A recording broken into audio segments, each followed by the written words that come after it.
K4 Telugu news కి స్వాగతం. నేను సంధ్య. ముందుగా ముఖ్యాంశాలు. పెండింగ్ బిల్లులపై గవర్నర్ రాష్ట్రపతి నిర్ణయం. తీర్పు రిజర్వ్ చేసిన సుప్రీం కోర్టు.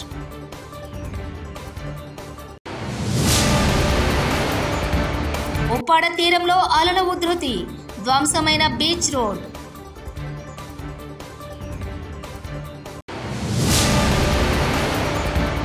ఆ నిర్ణయాన్ని చంద్రబాబు సర్కార్ వెనక్కి తీసుకోవాలి.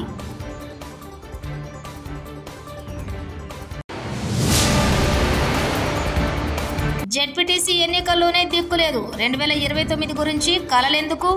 ఎంపీ కలశెట్టి అప్పలనాయుడు.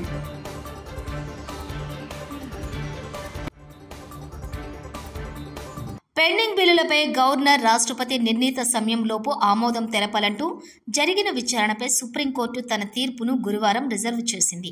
ఈ అంశంపై దాదాపు 10 రోజుల పాటు సుప్రీంకోర్టు ధర్మాసనం విచారణ చేపట్టింది. అనంతరం ఈ కేసులో తుది తీర్పును రిజర్వ్ చేస్తున్నట్లు ప్రకటించింది. రాష్ట్రపతి కానీ గవర్నర్ను కానీ బిల్లులు ఆమోదించకుండా పెండింగ్లో పెడితే ఆటోమేటిక్గా 3 నెలల తర్వాత అవి ఆమోదం పొందినట్లేనంటూ గతంలో సుప్రీంకోర్టు ధర్మాసనం తీర్పు వెలువరించిన సంగతి తెలిసింది. రేవంత్ రెడ్డి ఆధ్వర్యంలో నడుస్తున్న తెలంగాణ పబ్లిక్ సర్వీస్ కమిషన్ సంస్థకు పేపర్లు దిద్దడం కూడా చేత కాలేదు. నిన్న నేను Dasoju Shravan Telangana public service commission కు పోతే ఒక నిరుద్యోగి కాంగ్రెస్ నాయకుడికి ఫోన్ చేసి, ఏంది సారు మా పరిస్థితి అంటే, ట్రాన్స్ఫర్ కు 30 లక్షలు లంచం నడుస్తుంది, నువ్వు అడిగే డిప్యూటీ కలెక్టర్ పోస్టు కావాలంటే 3 కోట్లు కావాలని అడిగాడు అని చెప్పాడు. బీఆర్ఎస్ నాయకుడు ఆర్ఎస్ ప్రవీణ్ కుమార్. ఇది వాస్తవం. ఎవరికైనా అక్క నవ్వుతామన్నా చూడండి. అంటే ఈ చిన్న చిన్న ప్రశ్నలకు జవాబిచ్చిన పేపర్లను కూడా సరిగ్గా దిద్దలేని దద్దమ్మలు ఇలా రేవంత్ రెడ్డి ప్రభుత్వంలో ఉన్నారు. నిన్న నేను కేటీఆర్ గారి ఆదేశాల మేరకు దాసోజు శ్రవణ్ గారు మేము కొంతమంది నాయకులం అందరం కూడా తెలంగాణ పబ్లిక్ సర్వీస్ కమిషన్కి పోతే ఒక నిరుద్యోగి చెప్తున్నాడు, మీరు వినాలి, ఇది చాలా ముఖ్యమైన విషయం. ఈయన ఒక కాంగ్రెస్ నాయకుడికి ఫోన్ చేసి, ఏంది సార్ మా పరిస్థితి అంటే, ఆయన అన్నాడంట, చూడయ్యా ట్రాన్స్ఫర్కు 30 లక్షలు నడుస్తున్నది రేటు ఇప్పుడు కాంగ్రెస్ ప్రభుత్వంలో. షాబాద్ నుంచి పరిగి పోవాలంటే 30 లక్షలు, షాద్ నగర్ నుంచి హైదరాబాద్ రావాలంటే 30 లక్షలు, మహబూబ్ నగర్ నుంచి గాంధీనగర్కు రావాలంటే 30 లక్షలు లంచం ఇస్తేనే ట్రాన్స్ఫర్ చేస్తాం. నువ్వు ఏకంగా డిప్యూటీ కలెక్టరు డిప్యూటీ ఎస్పీ ఉద్యోగం అడిగితే 30 లక్షలు ఎటు సరిపోతాయి, 3 కోట్లు ఇస్తేనే నీకు ఉద్యోగం ఇస్తా అన్నాడంట. బాబు నీ పేరు చెప్పండి. వద్దు సార్ నా పేరు చెప్తే ఇప్పుడు రేవంత్ రెడ్డి మక్కలు ఎరగదని నన్ను చంపేస్తాడు అన్నాడు. 563 పోస్టులు మీరు లెక్క పెట్టిన 3 కోట్లతోనంటే 1700 కోట్ల రూపాయల కుంభకోణం మిత్రులారా. ఇది అమ్మల పుస్తెలు తాకట్టు పెట్టి, ఇల్లును గిరివి పెట్టి, ఊర్లల్లో బస్తా బియ్యాన్ని భుజాన వేసుకొని బస్సులో వేసుకొని అగ్గి పెట్టే లాంటి ఇళ్లల్లో మన బిడ్డలు, మా అవ్వ కూలి కష్టం చేసింది, మా తాత అదే కాయ కష్టం చేసిండు, మా ఇల్లు గూనె పెంకుటిల్లు, ఇదే షాబాదు బండలు వేసుకొని కురుస్తున్న ఇళ్ళలో బతుకుతున్నాం. నేనన్నా చిన్న కానిస్టేబుల్ అవుతా, ఒక ఆఫీసర్ అవుతా, నా వల్ల మా కుటుంబానికి గౌరవం వస్తుంది, కొంచెం ఆమ్దాని వస్తుంది, జీతం వస్తుంది అని చెప్పి ఎంతోమంది లక్షలాది మంది బిడ్డలు ఇలా హైదరాబాద్ నగరంలో చదువుకుంటుంటే వాళ్ళు రాసిన పరీక్షల పేపర్లు కూడా దిద్దలేని దద్దమ్మల ప్రభుత్వం రేవంత్ రెడ్డి ప్రభుత్వం మిత్రులారా. కాకినాడ జిల్లా ఉప్పాడ సముద్ర తీరంలో అలల ఉధృతి పెరిగింది. రాకాసి అలలు ఉవ్వెత్తిన ఎగసిపడుతున్నాయి. కెరటాలు బీచ్ రోడ్డును తాకడంతో పూర్తిగా ధ్వంసమైంది. దీంతో అధికారులు రాకపోకలు నిలిపివేశారు.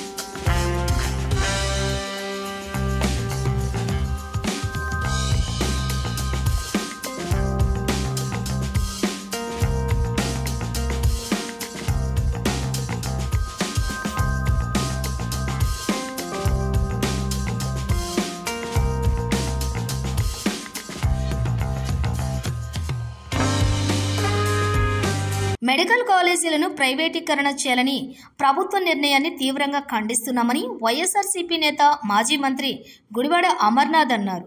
గురువారం ఆయన మీడియా సమావేశంలో మాట్లాడుతూ జిల్లాలో పునర్విభజన తర్వాత జిల్లాకు ఒక మెడికల్ కాలేజ్ ఉండాలనే ఉద్దేశంతో 17 మెడికల్ కాలేజీలను వైఎస్ జగన్ తీసుకువచ్చారన్నారు.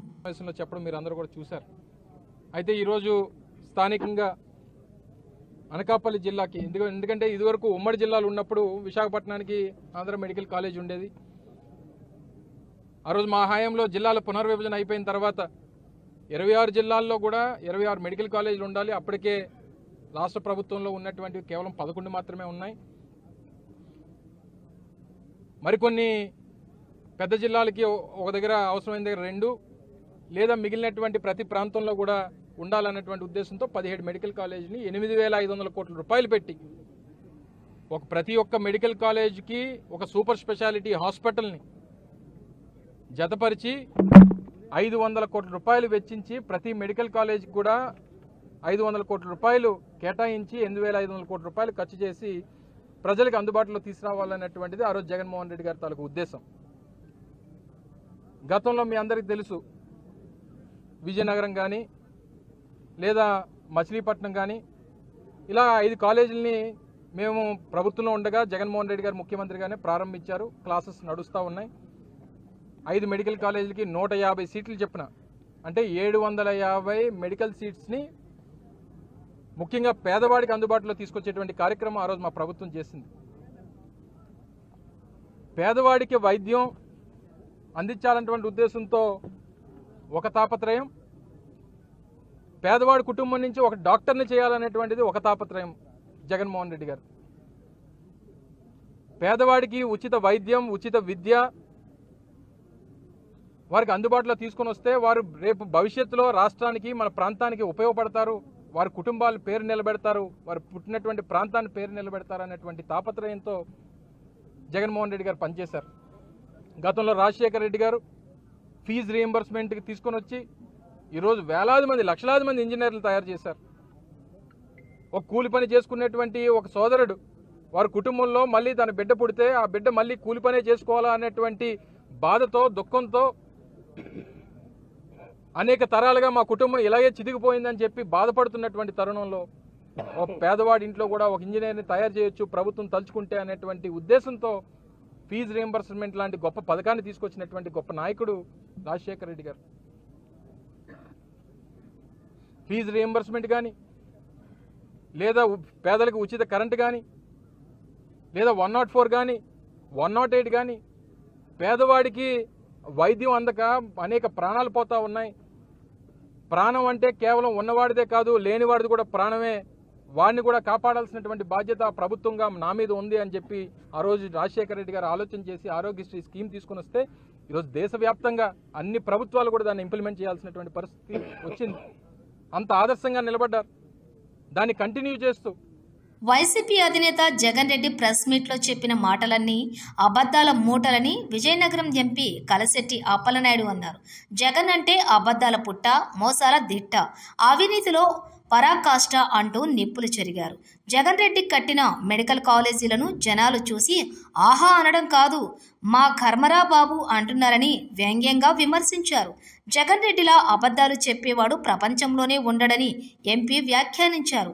జగన్ హయాంలో కోవిడ్ వస్తే రాష్ట్రంలో వైద్య సేవలు సరిగా లేవని వైసీపీ మంత్రులు పక్క రాష్ట్రాలకు పరుగులు తీశారని ఎద్దేవా చేశారు. జగన్మోహన్ రెడ్డి ఈరోజు చంద్రబాబు నాయుడు గారు నాయకత్వంలో ఎన్డీఏ కూటమిలో బ్రహ్మాండంగా భారతదేశంలో అద్భుతమైన పథకాలు, అభివృద్ధి సంక్షేమ పథకాలు ఈరోజు ఇస్తుంటే, అభివృద్ధి చేస్తుంటే ఈరోజు 15 నెలల్లోనే ఎక్కడ ఏ ప్రభుత్వం చేయని విధంగా ఈరోజు అద్భుతంగా చేస్తుంటే, ఆంధ్రప్రదేశ్ చరిత్రలోనే ఈరోజు బ్రహ్మాండ పరిపాలన జరుగుతుంటే ప్రజలందరూ కూడా హర్షిస్తుంటే అది చూసి ఓరవలేక, అది భవిష్యత్తులో కనీసం ఇప్పుడు వచ్చిన మనకు ఏవైతే మన పులివెందుల్లో మన ఎమ్మెల్యే గెలిచాం, భవిష్యత్తులోగా గెలలేమనే బాధతో, ఆవేదనతో ఈయన మాట్లాడుతున్న తీరు మనం అర్థం పడుతుంది. అందుకే ఈరోజు ఎన్ని పథకాలు ఎన్ని చేస్తామో ప్రజలు చూస్తున్నారు. ఉచిత బస్సు కోసం నువ్వు మాట్లాడుతున్నావు, కనీసం ఉచిత బస్సు మీద అవగాహన లేకుండా ఈరోజు కొన్ని కోట్ల రూపాయలు ఆదాయం అయింది. మహిళలకి. ఈరోజు చాలామంది వచ్చారు, గతంలో కనీసం ప్రస్థానం కూడా నువ్వు చేయలే, ఇది బ్రహ్మాండంగా అయింది. అది అన్ని విషయాలు కూడా మాట్లాడుకోవాల్సిన అవసరం ఉంది. ఈరోజు మీరు చేస్తున్న మెడికల్ కాలేజీ రాదంతం, మెడికల్ కాలేజీలో ప్రైవేటీకరణ చేస్తున్నామని ఫేక్ ప్రసారం సృష్టించిన మీరు ఈరోజు స్వచ్ఛందంగా ఈరోజు సోషల్ మీడియాలో అది రొటేట్ అవుతుంది, చాలామంది చర్చించుకుంటున్నారు, ప్రజలు గమనిస్తున్నారు. ఆ ప్రాంత ప్రజలు చీకొడుతున్న పరిస్థితి తీసుకొచ్చావు. అందుకే మీకు కావాల్సింది రాజకీయం, మీరు కావాల్సింది ఎప్పుడు కూడా శవ రాజకీయాలు చేయాలి. ఈరోజు రాష్ట్రంలో ఏదైనా పెట్టుబడులు పెడితే వాళ్ళ బెదిరింపులు, లేదు అంటే ఏదైనా మంచి పరిపాలన చేస్తే మంచి వ్యక్తులు వస్తే వాళ్ళ బెదిరింపులు, మేము రేపు అధికారంలోకి వస్తున్నాం మీ అంత చూస్తామని, అంటే బెదిరింపించే ధోరణి తప్ప ఎప్పుడు కూడా ప్రభుత్వాన్ని సహకరించే పరిస్థితి లేదు. నీకు అలాంటి పరిస్థితి రావాలనుకున్నప్పుడు అసలు నీకు బెదిరింపే అవకాశం మీకు రాదు, అధికారంలో రాదు. ఈరోజు ప్రత్యేక హోదా కోసం కేంద్రాన్ని మెడలో ఉంచి నేను తెస్తామని 5 సంవత్సరాలు మోసగించావు ప్రజల్ని. అదే ప్రజలు నేను మోసపోయామని తెలుసుకొని ఈరోజు ప్రత్యేక ప్రతిపక్ష హోదా కూడా ఇవ్వకుండా వారు ఈరోజు చేశారంటే కేవలం నీ మోసాలు గమనించారు. ఆ మోసాలు వినే ప్రజలు ఇప్పుడు లేరు. ఖచ్చితంగా వాళ్ళందరూ కూడా చంద్రబాబు నాయుడు గారి నాయకత్వంలో మరొక 25 సంవత్సరాలు ఎన్డీఏ కూటమి రాష్ట్రంలో వస్తుందని పవన్ కళ్యాణ్ గారు కానీ చంద్రబాబు నాయుడు గారు కానీ బీజేపీ నాయకత్వం కానీ చెప్తుంటే అది చూసి ఓర్వలేక భయాందోళనకు గురయ్యి ఒక సైకోలో తయారయ్యి నువ్వు మాట్లాడుతున్న తీరు చూస్తున్నావు. రాక్షసుడు పరిపాలన చూసాం 5 సంవత్సరాలు. ఇప్పుడు కూడా ఒక మాజీ ముఖ్యమంత్రిగా పనిచేసి ఒక బాధ్యత గల వ్యక్తిగా నువ్వు మాట్లాడే పరిస్థితి కూడా చూడలే. అందుకే ఈరోజు నారా లోకేష్ గారిని ఒకసారి చూడు, చంద్రబాబు నాయుడు గారిని చూడు, ఒక పవన్ కళ్యాణ్ చూడు, ఒక బీజేపీ నాయకత్వం చూడు, ఎంత బాధ్యతతో ఉన్నారు. నేను నేపాల్లో తెలుగు వాళ్ళు ఉండిపోతే మాకు బహిరంగ సభ, ఒక ప్రతిష్టాత్మకమైన బహిరంగ సభ పెట్టుకుంటే ఆ బహిరంగ సభ కూడా లోకేష్ గారిని రాకుండా చంద్రబాబు నాయుడు గారు ఇక్కడే ఉండి నీ బాధ్యత నెరవేర్చి తెలుగు వాళ్ళని తీసుకురమ్మంటే ఈరోజు స్పెషల్ ఫ్లైట్ బుక్ చేసి తెలుగు వాళ్ళు తీసుకొచ్చే పరిస్థితి. అది బాధ్యత గల నాయకత్వం అంటే. కనీసం 5 సంవత్సరాలు ముఖ్యమంత్రి పనిచేస్తావు, కనీసం అవగాహన లేదు, ప్రజలు తప్పుదోవ పట్టిస్తానని బాధ లేదు, కనీసం ప్రజలకి మంచి చేయాలని ఆలోచన లేదు. సరే 5 సంవత్సరాల్లో నువ్వు వెలగా చేయలేవు, దోపిడీ చేసావు, అన్యాయం చేసావు, ప్రజలను మోసగించావు, ప్రజలను దోపిడీ చేసుకు.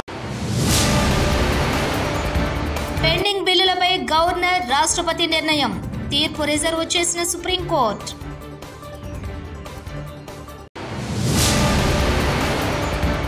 ఉప్పాడ తీరంలో అలల ఉధృతి, ధ్వంసమైన బీచ్ రోడ్.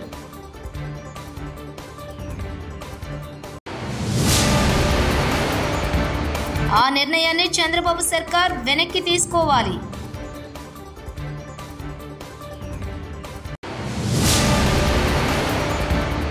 జెడ్పీటీసీ ఎన్నికల్లోనే దిక్కులేదు, 2029 గురించి కలలెందుకు?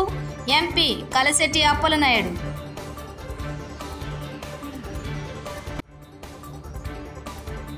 TS4 తెలుగు న్యూస్ ఇంతటితో సమాప్తం. చూస్తూనే ఉండండి TS4 తెలుగు ఛానల్.